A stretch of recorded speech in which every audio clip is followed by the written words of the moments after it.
Good morning, everybody. We have some fun and colorful things we're doing in the kitchen this morning. We are making salsa, and then I'm going to show you how I process it. This recipe comes from the Griffiths cookbook, and I'll show you what it is. So if you want to hurry and write it down and follow along with me, you can. We've got a half a bushel of tomatoes, some bell peppers, onions, jalapeno peppers, carrots, celery, sugar, and salt. To get started with, I'm going to bring some water to a boil, and we're going to blanch and peel our tomatoes. I have this big pot here that we're going to cook it all in. It's probably a bigger pot than I need, but I would rather have too much pot than not enough. I've had a lot of people ask me where I've got my pots and pans, and I have collected them over the years. My mother gave me this set of Belgique pans, pots and pans. This big stock pot came from Sam's Club, and I really like it. It's good and heavy. It's stainless steel. I love it. I like, while we're talking about it, when I'm frying eggs though, I love my cast iron. Chad walks in and I put the camera on him all the time, don't I, Chad? You walk in and you get a camera in your face. Sure. Oh, you're sweating. Yeah, not helping the neighbor. What you making? Well, we're making salsa. And I was just telling him about my pots and pans, and that for frying eggs and that, nothing beats. No, your mama's pan. Yeah, my mama's, Wagner? my mama's Wagner.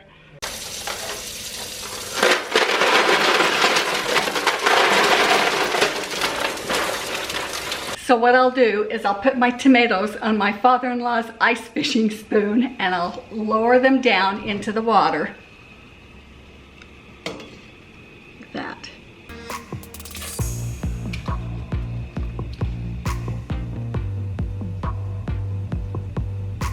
So what you're looking for, and you know that they're ready to take out, is when these skins start to split. You see how that's split? Find another one. That one's not splitting yet. But you know they're really, really close when that happens. And when one see, there's the other one. They're ready to come out.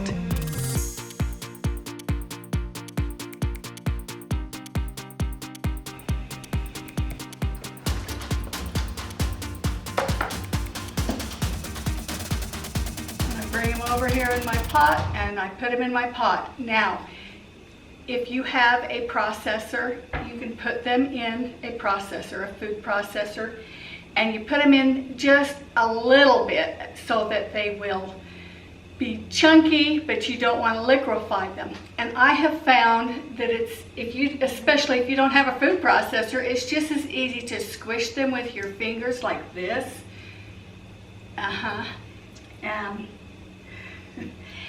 We'll do that later. I'm going to put all of these in the pot, and then we will squish them with my fingers.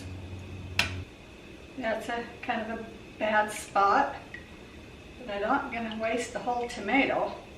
Just cut that off. Look how easy those skins come off of that tomato. They just pop right off. They just slide right off. Yeah.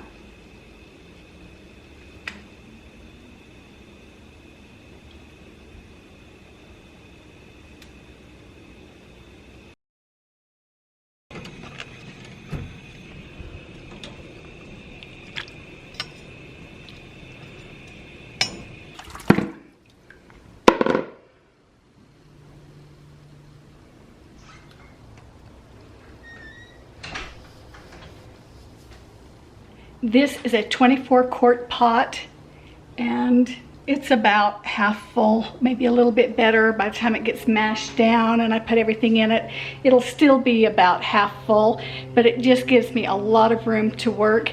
If you don't have that big a pot, do it in 2 pots. Don't do as big a batch. Cut your batch in half. Before I go on to the next step, I always take a few minutes and tidy up behind myself and freshen up things, freshen up my sink, so I'm not in a great big mess before the whole process is over.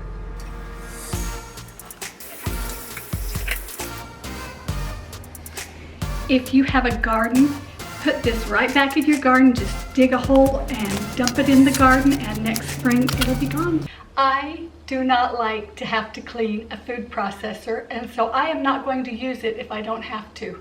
So I'm just going to take my rings off, and I'm going to mash up these by hand because I can feel what I want them to be. I don't want to liquefy them, and I like my tomato salsa to be kind of chunky. And so I'm just going to take my fingers and I'm going to play in the tomatoes. God, if the kids were here, they'd love it. They'd have this stuff all over though. I'm kind of glad they're not. This is getting messier than I would like, I'm afraid. And I always forget to put on aprons. I don't know why, my grandma wore them all the time.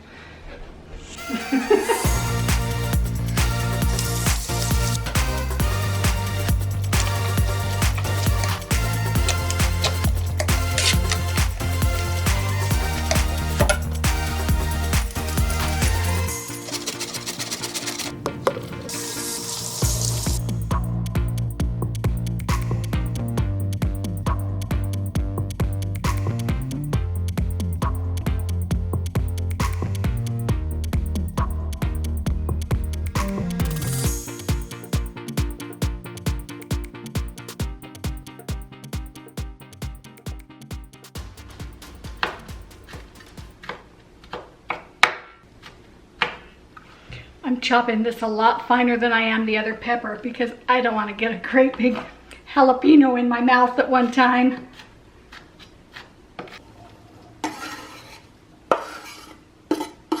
I will tell you a couple of things that you don't want to do. You don't want to breathe this stuff in. I was putting it in the pot and I took a big deep breath and oh my goodness, I couldn't catch my breath. It's very strong. And the other thing you do not want to do, I'm not pointing a knife at you. The other thing you don't want to do is you don't want to touch your eyes when you're done playing with jalapeno peppers. You don't want to clean sand out of your kids' eyes either because it will burn.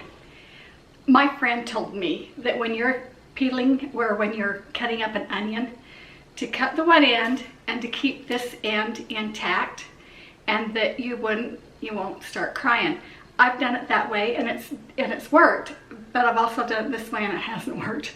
So maybe it has to do with other things as well. But today we're going to try it. We're going to leave this part on and cut up these onions and see if I cry.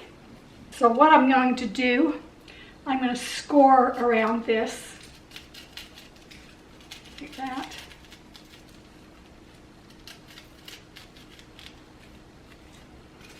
Cut this end off.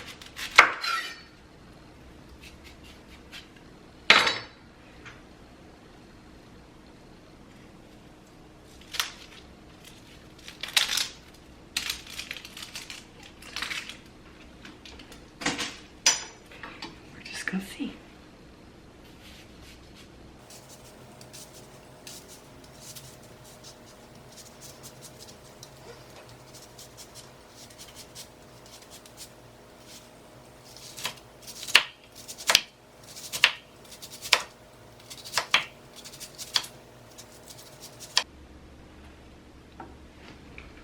No tears. That's pretty good.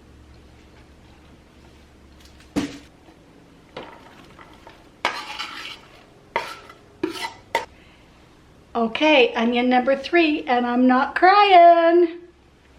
I get a lot of comments from you on how I keep my kitchen clean, and I appreciate your comments. They are so kind. Can you tell I've been working? My voice gets weak when I've been working. I can tell you the key to keeping your kitchen clean is in between processes. Take a few minutes and wipe off your counters. Clean out your sink before you start another process. The other thing that I always do, I just love towels, dish towels, cloths, but I cannot stand to work with a nasty one. And so quite regularly, I'll just grab a fresh So in between processes, or when I say processes, I mean after I've had a dirty job to clean up and the washcloth is gross, I'll put it in the laundry and I'll pull out a fresh washcloth. That always makes me feel good. I don't know, I'm just a sucker for clean washcloths, I guess. Okay, we have our tomatoes and our peppers and all of our veggies are inside of this pot. I have not added the sugar or the salt. I'm going to mix this up and put it on the stove and bring it to a boil. And then when I turn it down, I'll add my sugar and salt and mix it in. And then I will cook this for probably 4 hours.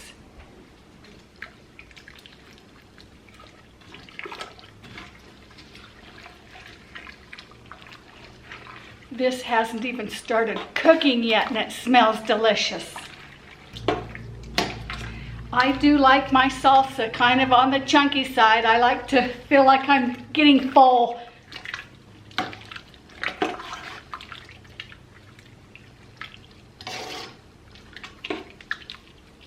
Okay, so I'm going to put this on the stove and turn it up to a boil.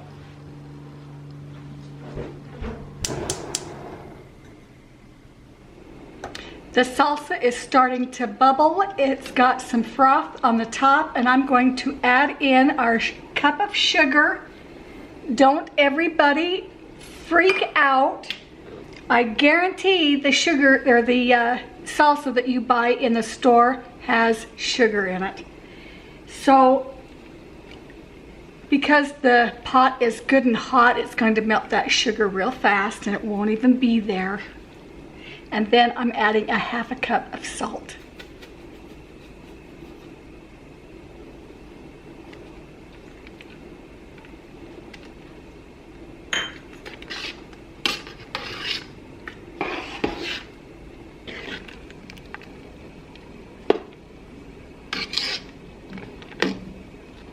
I'm going to turn this down to medium, and I'm just going to let this cook on the stove for the entire afternoon, probably 4 hours. The salsa has been cooking for 4 hours on the stove. I want to show you where we're at with this. Okay, I've got my tasty husband, my husband taster husband.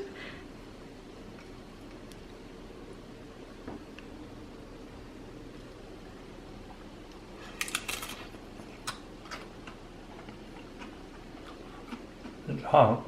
It's hot because you didn't let it cool off enough? Yeah, it's temperature hot. But Oh. Yeah, we're looking for the spicy hot. Is it spicy hot? I can't tell, my tongue's burnt. Oh. So I'm opening a fresh box of lids, and I'm going to put my salsa in pint jars and put fresh lids on them, and then we are going to process them in a what do you call them, Chad? Pressure cooker. A pressure cooker. A pressure cooker counter.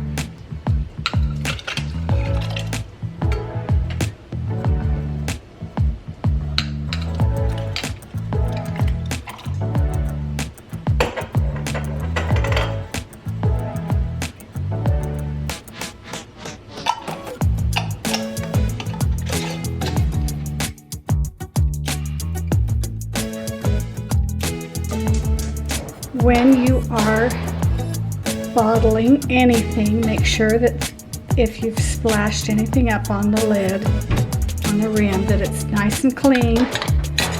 And you can reuse the rings until they're all dented up and rusted and don't work very good. But when you're processing like this, use a new lid. When we do grape juice, we reuse them, but for something like tomatoes and peaches, I like to have brand new lids. And then just make sure they're secured, and this is going to go in the processor in just a minute. Luckily, I have my helper. You have always been so good, Chad. Yeah, that's because I enjoy doing it. Yeah, your parents did it together a lot too. Oh yeah, we did it as a family, and if the kids were still here, they'd be helping.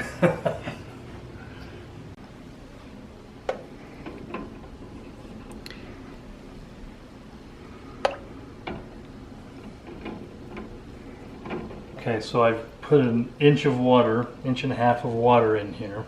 In what? In the pressure cooker. Okay. Place the quarts or the pints in there. And now I'm just putting the lid on.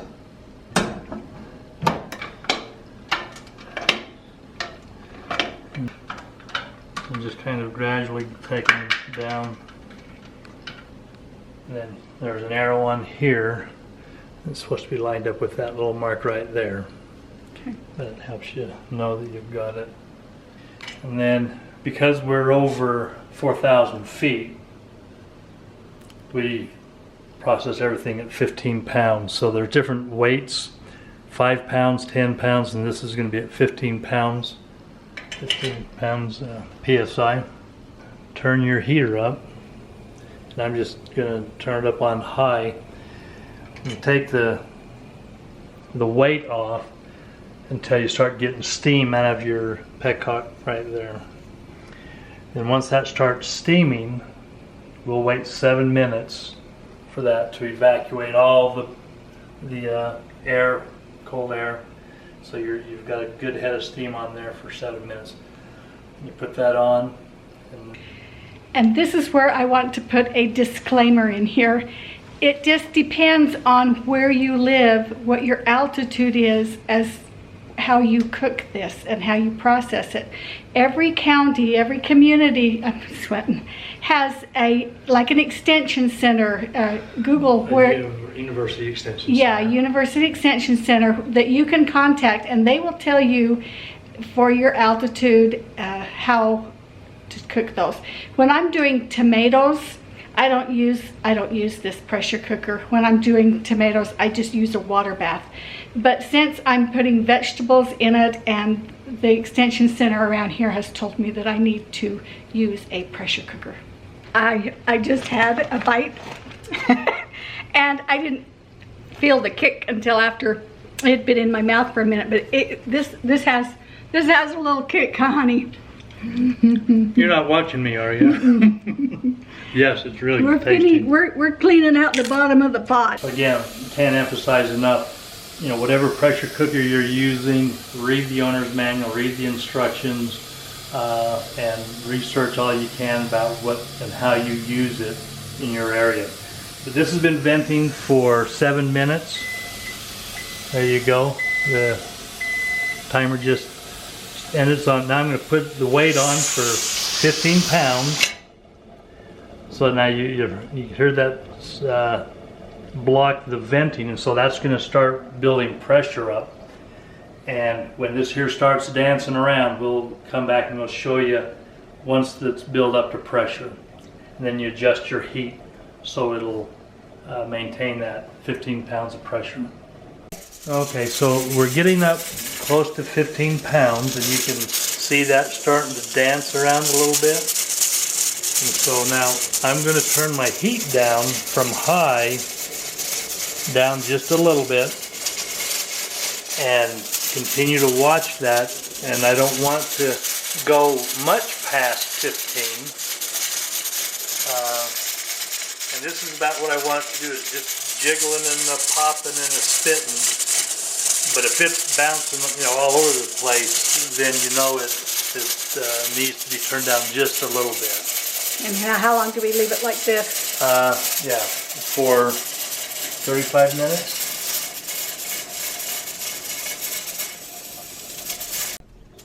Okay, what did you do? Okay, so the timer went off. We've been at 15 pounds the whole time, and so I've just turned the heat off. Now you're going to let that cool down to room temperature. And, room temperature? well, until that gets down to 0. Once the pressure gets down to 0, then we can, yeah, okay, it's getting down there to about where it's 5 pounds. I think we're supposed to wait for it to go all the way down, but I'm just going to pull that off. And release that pressure. Yeah, it's all but done. Yep.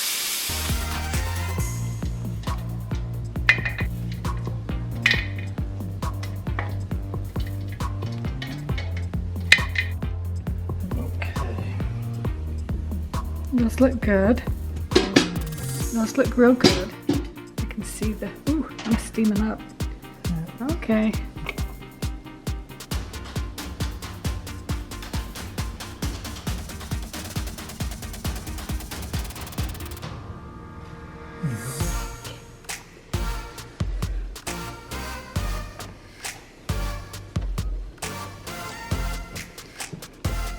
And then what do we do, Chad? Well, we always cover them, and I don't know why. It's because my mom and dad always covered them. I think that it slows the cooling process down, so it creates a better seal. And when it seals, you'll hear a pop. And every time you hear that pop, you always say, "Thank you." Because your mama did. Yep.